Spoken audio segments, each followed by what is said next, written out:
Welcome to the Center of Everywhere podcast, where we explore stories of rural Minnesotans who are making a difference in their communities. Rural isn't in the middle of nowhere. It is in the center of everywhere. And welcome to episode 18. I'm Kelly Ash, Research Associate with the Center for Rural Policy and Development. In a previous episode, we discussed the importance of rural grocery stores. Kathy Draeger, the statewide director of the Regional Sustainable Development Partnerships at the University of Minnesota, discussed their recently published report outlining results from a survey they sent to the rural grocery stores across Minnesota. For this episode, we brought her back to dive a bit deeper into a specific issue related to the future of rural grocery stores, the rise of the dollar store. Joining us is Monica Jarvi, PhD candidate with the Dept of Sociology at the University of Minnesota, who also did research on this topic. In this conversation, we discuss the strategies used by these dollar store type businesses that has made them so successful, how communities can better support their local businesses and grocery stores, how our resources need to be shifted towards business retention and not necessarily creation, and how the closing of a school led to the expansion of a hardware store and the creation of a new grocery store, liquor store, and coffee shop for one community. Welcome to the Center of Everywhere podcast. My name is Julie Tesh, President and CEO for the Center for Rural Policy and Development. Joining me today are our friends from the University of Minnesota Extension. Monica Jarvi is a PhD candidate in the Dept of Sociology at the University of Minnesota, and Kathy Draeger is the Director of Extension's Regional Sustainable Development Partnerships. Welcome to both of you. Thank you. Thanks for having us. Yep. Thanks, Julie. Yeah. You're welcome. Glad to have you back. And Kathy, the podcast we recorded before went really well. So happy with the results of, I shouldn't say the results of the survey. We knew the results of the survey, but with the feedback that you've all been getting and people really understanding. Can you just talk a little bit about the response you've all received since the survey came out last year?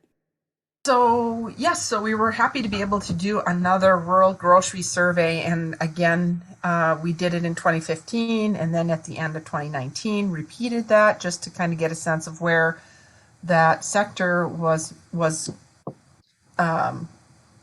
at. And so it was really gratifying to get a really good response rate on the survey, and the information's really helping us to really highlight the important role that these, anchor Main Street businesses play in small towns throughout Minnesota. So there's about 250 small town grocery stores in the state, and I know Rural Policy and Development did a landmark study a number of years ago about the loss of those stores, and I think there's probably some good news on some fronts as well about these rural groceries. Absolutely. And for our listeners, can you remind them what type of population of a town are we looking at with talking about a small grocery store? So the definition we used was a community with 2,500 or fewer people. So we're really looking at those, not necessarily those regional hubs, but really those small towns that are located throughout the state that really still maintain those independent businesses. And we found that really the vast majority of them, like 91%, are owned by privately held by kind of mom and pop grocery shops, like we've traditionally become, they've traditionally been viewed. Mm-hmm. Isn't that amazing? That's so great that it still is 91%, because I think people think of, in this day and age, everything is owned by a corporation or a conglomerate. So that's really, really nice to hear. I know one of the many interesting things in the report was talking about dollar stores and also about super centers and chain grocery stores, because those provide such competition for our local grocery stores. And I know with the center here, we've talked about buying patterns and shopping patterns, especially with the pandemic. I would be really curious, in 6 months from now, to see what shopping patterns happen with online and whatnot. But what I really want to talk about today is that competition, and especially the dollar stores. And I don't want to put them out by name, I guess, or single them out, but basically those stores that are popping up and providing competition, good, bad, or indifferent. Your survey does a really good job of laying that out. And I know just in my little area, Wells, Minnesota, just south of me, there's a great grocery store, great local grocery store, and literally right next to it is a dollar store, literally. And, it's a double-edged sword. And the parking lots are both typically equally full, but if there is more, there's typically more at the dollar store. And so, it's great to have it's great to have affordable goods available. But, I know in the survey, we can talk about that in the long run. So, Monica, I'm going to turn it over to you since you did a lot of the research and the analysis on this. Why don't you give us like a 3,000-foot view of the dollar store?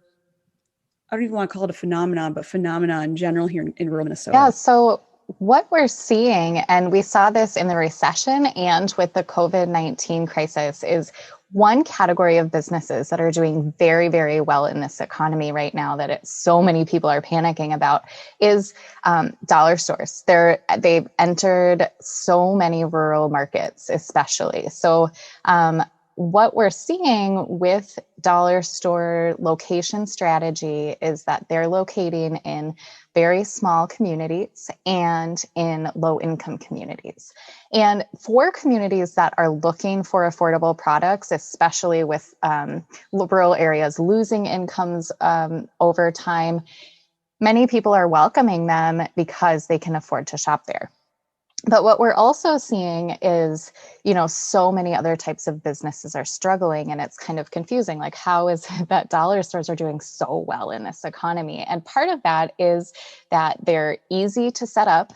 They have a very minimalistic kind of infrastructure or structure for their buildings, right? And people are kind of desperate for products that are near home because they're locating where other stores won't. So people don't have to drive 40 miles to get basic products. But what we are seeing is that presents a huge level of competition for small businesses. Absolutely. And that right there, I mean, it's a strategy. These stores don't end up in our small communities by accident. No, and it is they're very strategic. Yep. Dollar stores are very much publicizing that this is their strategy, and they're marketing this strategy as a boon to rural communities, as a way to support them where other businesses won't. It's a similar strategy that Walmart had when they entered the market in the 70s and 80s. Wow. And looking at the statistics from your survey here, that more than half of the grocers you surveyed, so 54%, had a dollar store move into their community in the past 5 years. And then 11% of rural grocery stores report a dollar store is actively being planned to move into their community. So that just goes to show that, yeah, they have a strategy and it works well for them. And then also one other statistic I wanted to mention here is that 80% of rural grocers reported a dollar store located within 15 miles of their store. And that just is very stunning to me. I mean, that's crazy. And I just want to contrast that, Julie, with how we started talking about this sector of rural grocery stores. That nearly all of them, over 90% are privately, independently owned stores. And I just want to contrast that with the dollar store, which is a publicly traded. So when the dollar store makes profit, that's going to shareholders who I would guess almost none of which are living in your community, right? So when that dollar store in your small town in Wells, Minnesota, when that dollar store has a profit, that's going to people who are holding stock in dollar stores. That's not going back to the community. But really what we see, and we saw in this rural grocery survey, is that when there's a profit, if there's a profit, and we know that rural grocery stores have a very narrow margin, that really those dollars stay in the community, whether that's in of course, in wages, but also those contributions to, whether it's the 4-H club or the softball team or whomever. So I just want to contrast that, having someone in your community who owns that business versus having a national corporate that returns those profits, really takes those profits out of the community. So I just want to just point that out as a business model that's in contrasting the current model that we do have. No, that's a really good thing to point out. And I'm glad you did, Kathy, because, you think about competition, and competition is good. I think competition makes people and businesses better, but there's a limit as well. And when you're thinking about what's that balance between something being affordable, because dollar stores do, like you said, Monica, dollar stores will go into more low-income areas. And those are in a lot of rural areas.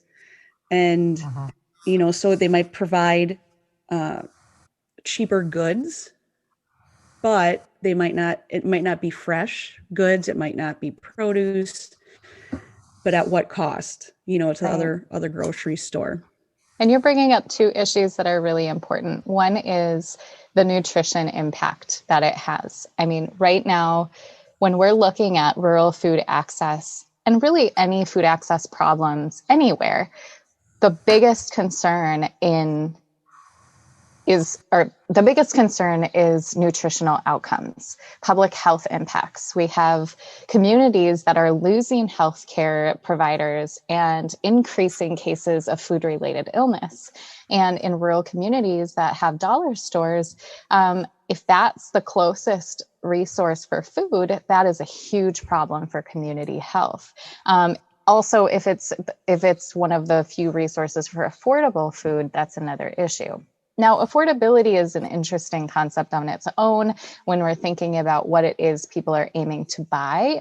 Rural grocery stores aren't always as expensive as people think that they are when it comes to how much money we're spending on transportation and other resources to get to our food.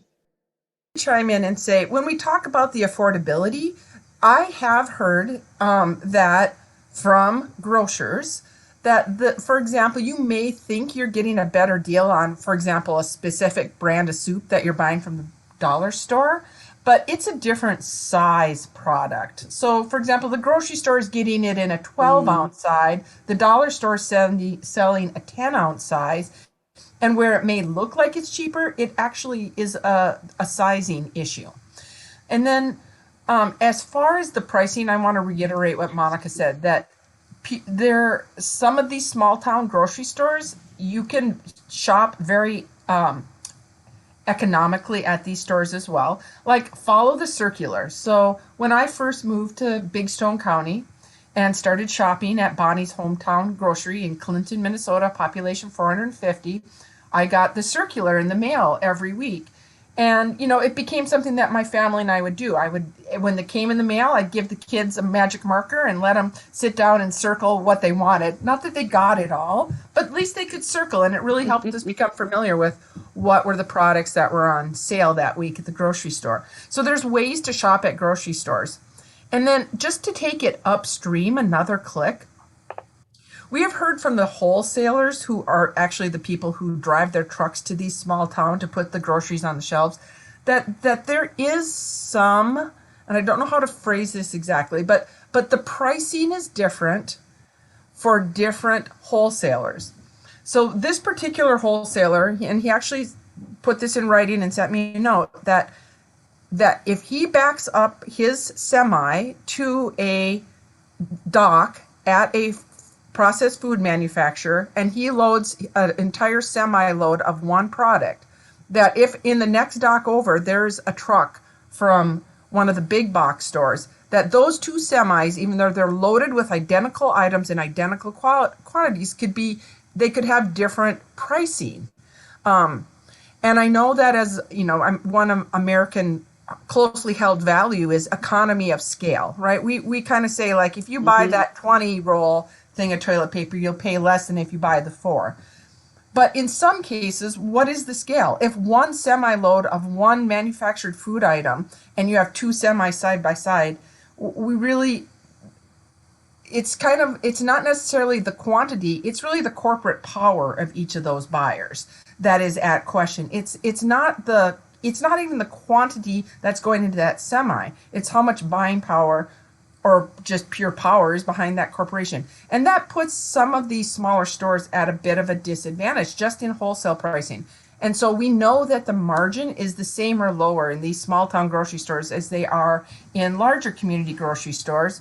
So I just want your listeners to be clear that if there's discrepancies in pricing, that those are often passed on from the manufacturer to the wholesaler to the grocer.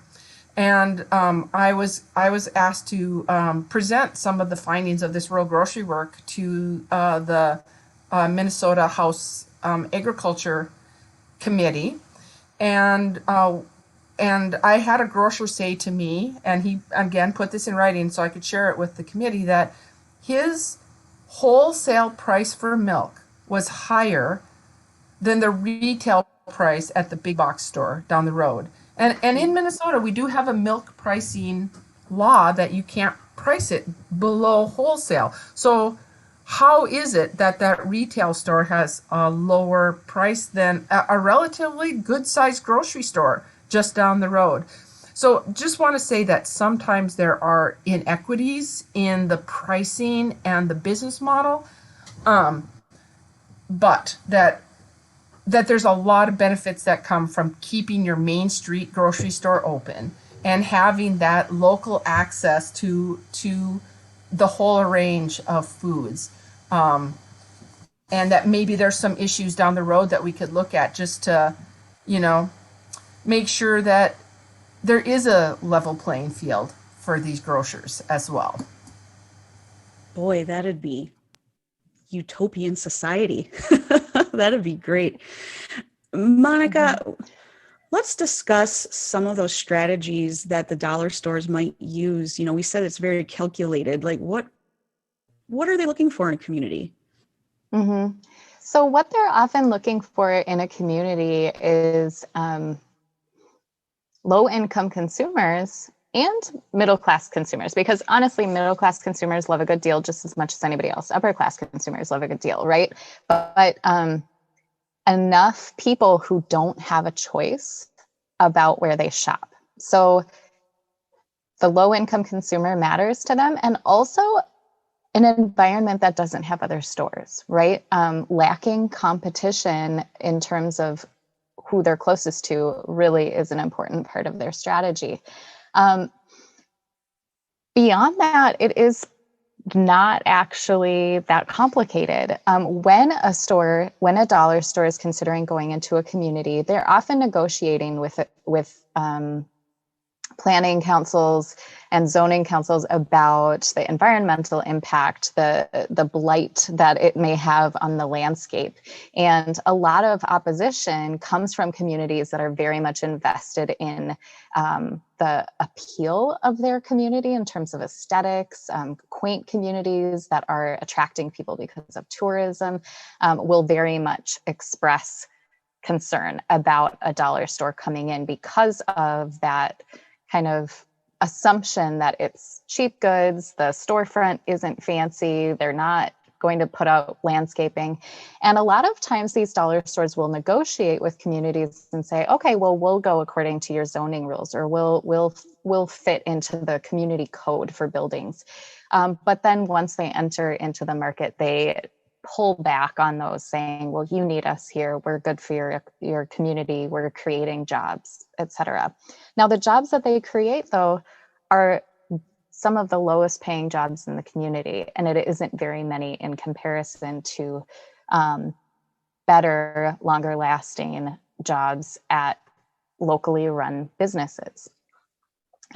Additionally, like Kathy had said, this money leaves the community, and a lot of times dollar stores go in and present to the city that they will be bringing in tax revenue, property tax dollars, development, etc.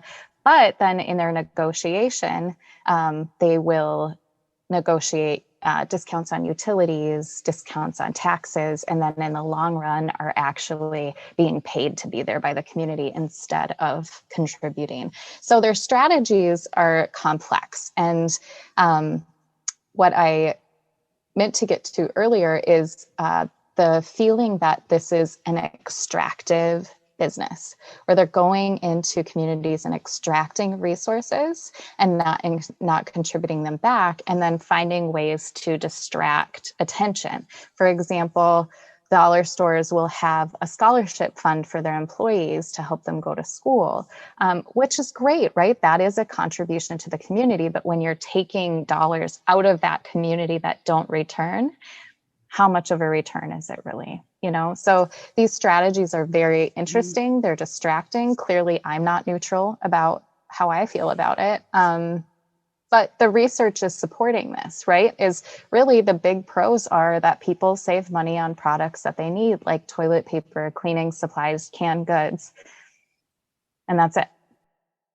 Interesting. And that brings me to my next question is, why is it that dollar stores, they're causing problems for rural grocery stores, but not other types of businesses? They're not causing problems for the hardware store or other businesses. Why is that?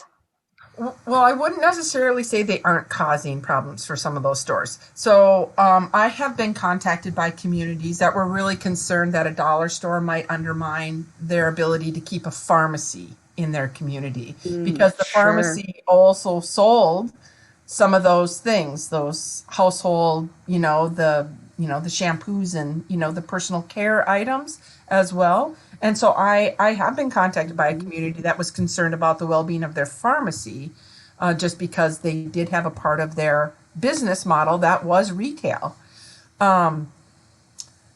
So there are other businesses that can be impacted by having a dollar store come into the community.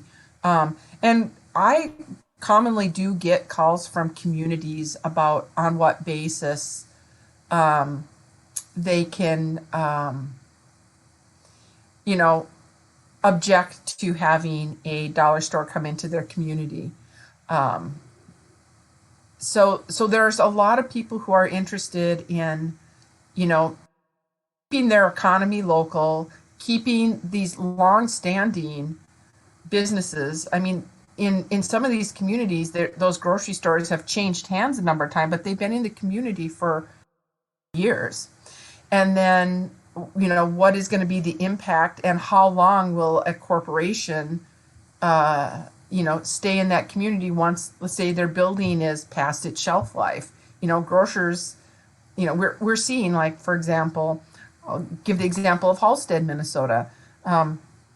In Halstead, about 2.5 years ago, their school, they had a school building in the school, and they consolidated, and that school building was no longer going to be used for students anymore, which was a heartbreak. It's always a heartbreak when this happens to a community. Mm-hmm.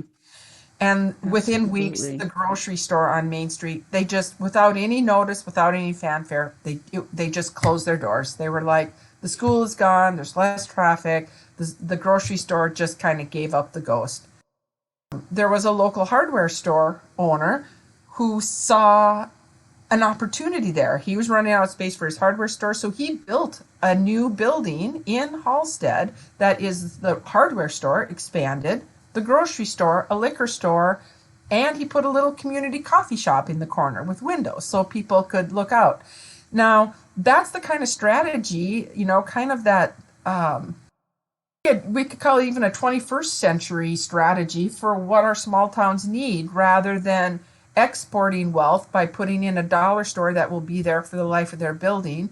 Whereas you have another local investor, business person with roots in the community who knows the community needs and is willing to, make an investment. So I think, like, for example, in Halstead is one example of a community being creative. And actually I met with when they were planning and talking about building this grocery store in Halstead, one of their analysis was there a chance a dollar store would come in? And when they said no, I mean, that was really a conversation they had. They felt that they would be relatively safe from having a dollar store, so that they were, that helped to tip the scale in favor of building this new multi-purpose, brand new store in their community.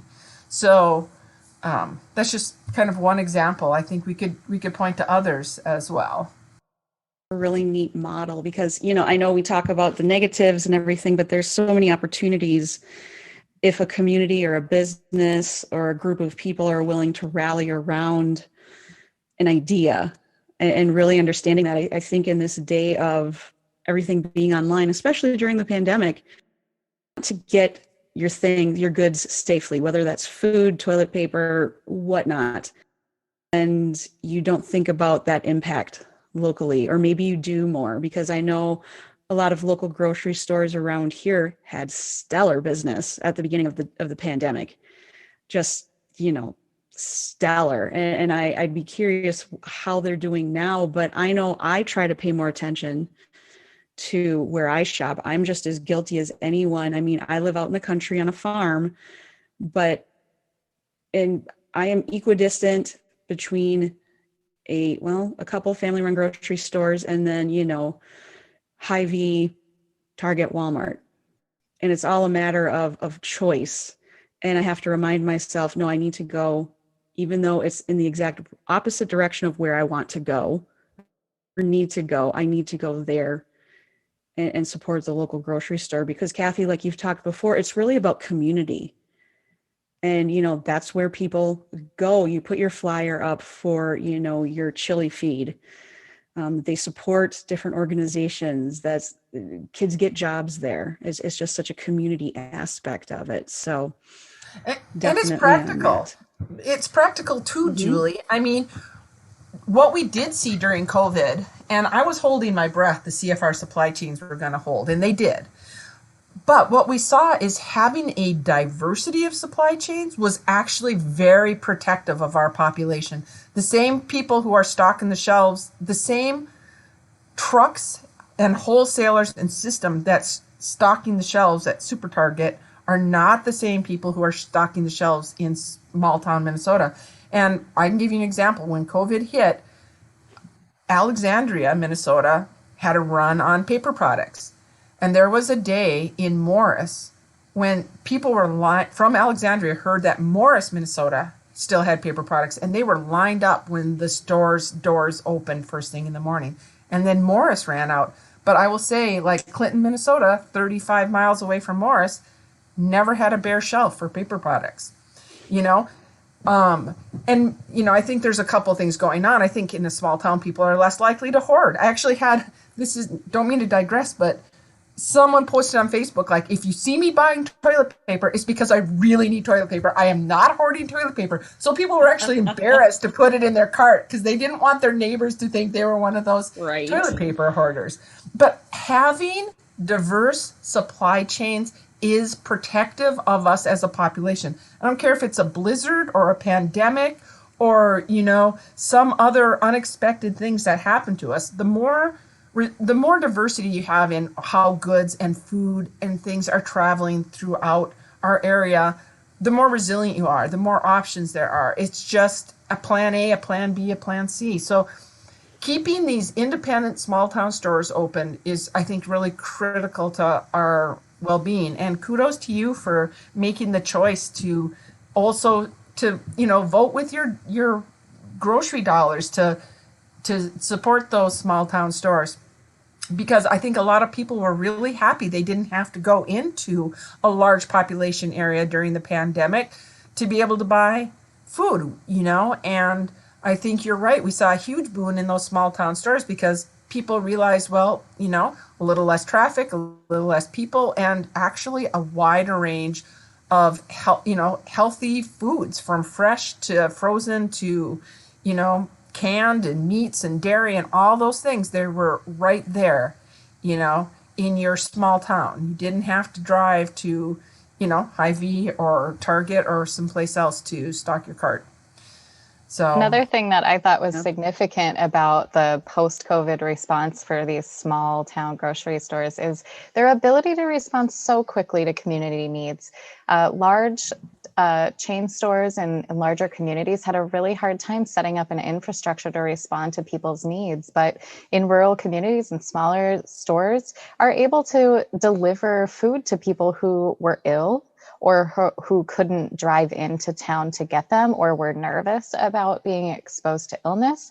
They were able to set up the physical barriers and require masks before everybody else because they weren't dealing with kind of these corporate structures that create barriers to getting things done quickly too. And I have to say, just how quickly these rural stores responded to their community needs just blew my mind. So fast, so resilient. That's great. Yeah, it's great because, they might not have an online platform for ordering, but it's even easier. It's called a telephone, and you can call them up and place your order, and they will either deliver it, or you can come and they'll put it in your trunk or the back of your car. I think people sometimes get very centered on, oh my gosh, they don't have an online platform. What am I going to do? Well, probably have to talk to a human, and that's probably a good thing, and so it's like you said, they've been able to be so nimble, and I think sometimes we don't think of small town businesses as nimble, but they can be, and they are. I want to move into talking about healthy foods. I know that is an issue just in so many different levels, because in rural areas we typically don't receive as many fresh, healthy fruits and vegetables and foods in general, whether that's dairy, meat, whatnot. And talking about rural areas being more low income areas. And, I do think there is a place for dollar stores. How do we go about finding that balance? Because I know, dollar stores, if you have a very limited income, you can go to the dollar store and you can feed your family. It might not be the healthiest, but they will be fed. Find that balance, or what are you seeing out in Minnesota that be, working with that? Are certain communities requiring that a dollar store have some fresh goods? So I can just speak to that. I actually think our first strategy should be to bolster the infrastructure we do have that is a pipeline for healthy food. Instead of putting new coolers or new freezers into a dollar store, let's look at the ones that we already have. And let's try to bolster those places that already have the full range of healthy food options.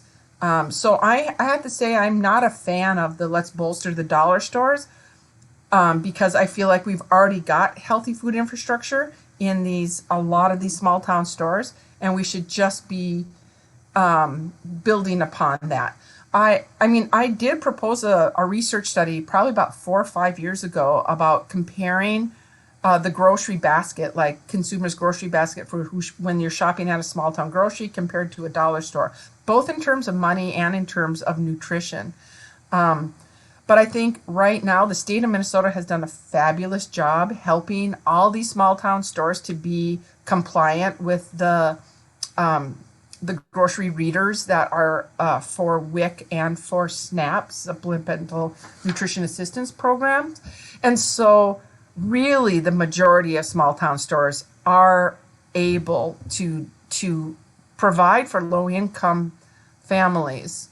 And so to your question too about nutrition, if any of your listeners are in a place I know it's common in Big Stone County, there's 1 month or 2 months a year, I think it's like March and November, where we do big food drives for our food shelf. And what I've started doing, right, and I know food shelves are asking for money, not just, don't just give us a case of tuna fish or peanut butter, but they're looking for funds. What I do is I provide gift certificates to the grocery store, to our small town stores, that I give those to the food shelf as my donation for the food drive. That way, people from different parts of the county, because our county is big and our food shelf is on the very southern edge. So it could be 60 miles round trip for someone to go to the food shelf. But if they have a gift certificate for the grocery store in their community, that gives them a different kind of food access. So, I mean, I know it's not a solution, but then also I will say that the food shelf in Big Stone County does buy groceries from our small town grocery stores. And that serves two purposes. It provides food for the people who in the community that need that assistance, but it also keeps the doors open so that we all can have access to the whole range of fresh groceries. So I think there's some strategies that are and strategies for these stores, like working with the food shelf buying food from the groceries, people who can donate, and then making sure that all the programs that provide assistance are accessible for grocery stores. And kudos to state of Minnesota, for really paying attention to small town stores and helping them get the needed equipment to be able to serve those communities. What Kathy was saying about the role of support for stores. So state and public resources are often put into attracting new businesses to small towns, especially those that have lost industries. And they're trying to attract businesses because if businesses don't exist in a community, people won't come back into communities, or they might lose populations. What a lot of towns are doing is, instead of rewarding a new business like Dollar General, is taking those resources and reinvesting them into existing businesses. Like we saw with, did you say Halstead earlier, Kathy, that had expanded a business to meet the community needs? And I would say that that's also a solution, is instead of rewarding new business, continuing to support those businesses with resources. And that is a policy issue. And often we blame consumers for choices that they're making, but they're incredibly constrained because of income problems, because of location, because of transportation, aging in place, all of these issues. You just have to feed your family. And so it is important that we look at these structural solutions, because we can't blame consumers if they don't have resources. And I'm just going to do a tip of the hat to the city of Fairfax, Minnesota. Their grocery store closed a couple of years ago, and the city really stepped in as a bridge to try to figure out what the options were. They wanted a grocery store and in their town, and they had recently had a dollar store move in, but they wanted to have a grocery store. So the city, really invested time and even some dollars into helping to find a new owner. And I think they opened in August 2020. So there's another example of a municipality that realized how important this was for the community, and they stepped up to make sure that they kept a full service grocery store in Fairfax, Minnesota. So tip of the hat to that community as well. I think it would be a great case study for how communities can creatively, keep those grocery stores open. In this case, they had a smokehouse restaurant that was on Main Street, that they actually were the people who are now owning the store. And so I think there's a good synergy there. Their restaurants on Main Street, their grocery stores a few blocks away, but I think that what I heard is that they're selling some of the meals that they're preparing at the restaurant, they then can sell, prepackaged retail at the grocery store. So I think there's certain, again, different models. We can be creative and keep these stores in communities. I would like to build on that with Absolutely. an interesting way that cities or municipalities have supported grocery stores in their communities. And we haven't really seen this in Minnesota, but it's happened in Florida and Kansas, I think, is for stores that are struggling. A lot of times it's the building that is a big challenge, is keeping up buildings. When you have such low profit margins, the money that comes in usually just gets reinvested in buying more food products for the community to buy, not new infrastructure. So what a very few amount or a very small amount of communities have done is the municipality owns the property and the building, and the business owner owns the business. And that has allowed a lot more room for these businesses to stay in town, to thrive. And thriving in a small community doesn't mean profiting heavily, right? It just means getting by. And I would love to see more communities attempt to do that, because I do think that it might be a more sustainable model for grocery stores. And that line of thinking as we look at ending the podcast here, but what can community members do? What can municipalities do to either A, help support their existing small town grocery store, or B, start a small town grocery store? Let's start really simply. Why don't you, next time you're in Wells, Julie, just, say thank you to that grocer. I said thank you to a grocer in Benson, Minnesota. He had to be in his 80s. And I thanked him. He helped me walk out my groceries to my car, and I thanked him. And he started to cry, like he literally got choked up because I said, thank you for, providing good, healthy food to this community for all these years. And he was really moved by that. And then I will say later I was at a basketball tournament, someone from the community came up and said, what did you say to Daryl that made him cry? And I was like, I just thanked him. Really, I didn't say anything mean to Daryl, so, just start by thanking these people. And then I would say make sure you are, when you're doing your grocery runs, make sure you go to your local grocery store. And maybe not just for toilet paper, milk, and bananas, but, grab your full basket of food. And if your grocer doesn't carry the exact things you want, talk to that grocer. Grocers are more than happy. They're a business. They will help accommodate, whether that's gluten-free or, organic carrots or whatever the thing is that you want to buy. These grocers are willing to accommodate you. I've seen communities do fundraisers, just like Monica was referring to. I saw a community where the store was having roofing issues, and they put up a big tent, and they had a barbecue fee, and it was a free will donation to get a new roof on the grocery store. So there's those kind of practical things. But then there's also opportunities that these grocers probably wouldn't be able to take advantage of. I mean, USDA Rural Development has some, community infrastructure grants. Work with your grocer. Maybe that community, whether it's a city or a county economic development authority, can really help do like some of these multi-purpose building functions.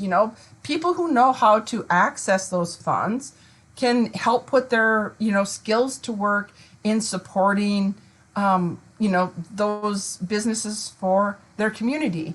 And I don't think we necessarily we don't need to depend on those dollar stores coming in to our communities. We can start with the businesses that we have and really get a firm foundation there, and find out what some of those needs are for our community, and then match those with the skills and the assets and the resources that we can find.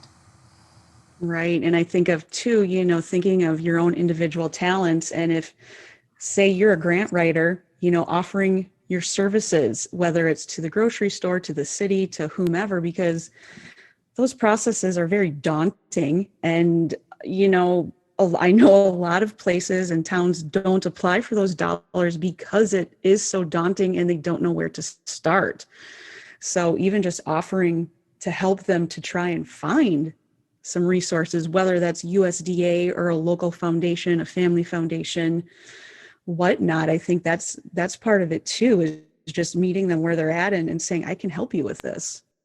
Contacting your electric utility for what rebates are there if I update my lighting, those are all things that I think that our municipalities and our economic development authorities could really put their shoulder to the wheel and help these businesses take advantage of some of those things that already exist too.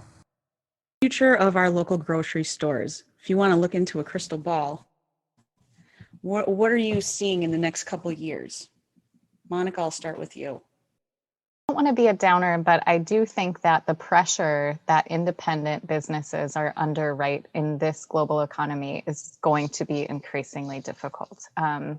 all businesses are faced with having to do more with less, offer things cheaper, get more, pay less for it at wholesale. And it's just, the system is not set up for independence. So I think that we will continue to see challenges in that area. What I do think there is a promise for is, rural people aren't happy right now, and they're letting their politicians know that they need more support. And I do think that maybe we are at a place where some of the public policy, whether it's ease of application for funds and support, or not supplementing corporate interests, but supplementing independent businesses, I think that that is going to potentially improve. But we do need to keep pushing that no matter where we're living. I think that there are some promises in the future there. I'm really hopeful that, like, for example, that this pandemic really helped people who maybe didn't even see that grocery store on Main Street, didn't even think about it, that now it's part of, I hope that people will continue to support these stores. And yes, I agree, like with what Monica said, that, there's lots of opportunities. Rural people have been innovative. We're seeing innovative models emerging for how these stores are reopening. Like, I can name 4 communities that are opening grocery stores right now after a hiatus of a couple years where those, the store closed down and people thought that was it. And now we're seeing new models of what this can mean.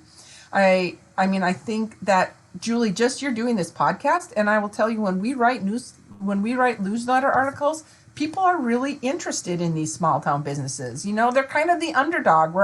I hope we're all kind of rooting for them, and that we can find some ways to continue to put a spotlight on these. These are really important assets in our state for food access, and that I know they're private businesses, but they're doing a lot of public good, and so we need to just keep remembering that when we lose these assets, that has a lot of ripple effects for community health and well-being. So I just encourage us to, from wherever we sit, consumer or, economic development or state agency, or, heck, as farmers, we can do farm to grocery work as well, which we didn't talk about, but that's another podcast. Yes. So I think there's all sorts of opportunities for us to be supportive of this sector, because this sector is really important to Greater Minnesota's well-being. And I think it all comes down to community. I think that's something that we've taken for granted, and especially during this pandemic, I know that's one thing I miss is my community. And I have, people have many communities, whether that's family or friends, church or sports clubs, whatever, but it's that community. And I'm hoping that when this is all said and done, that people will still value that and value that even more in supporting their local community and all of the shops and businesses that are there, and remember these hard times that we're going through right now, and that, no, this is important. This is very important, and this is why I live here, is to be a part of a community. So thank you both for being with me today. I greatly appreciate it. And yes, Kathy, we needed to continue to discuss more of the farm to grocery store aspect, because I know we could talk for a long time about that too. But Monica, thank you so much. Thank you so much. And actually, better let our listeners know, where can they find your... Gosh, we have a simple URL for that, which I don't remember, but if you go to rsdp.umn.edu, we've got a whole body of rural grocery work there. It shows up right on our front page at rsdp.umn.edu. And you'll find a lot of resources that can support your small town grocery, as well as the survey results. You've been listening to the Center of Everywhere podcast, where we explore stories of rural Minnesotans who are making a difference in their communities. Rural isn't in the middle of nowhere. It is in the center of everywhere.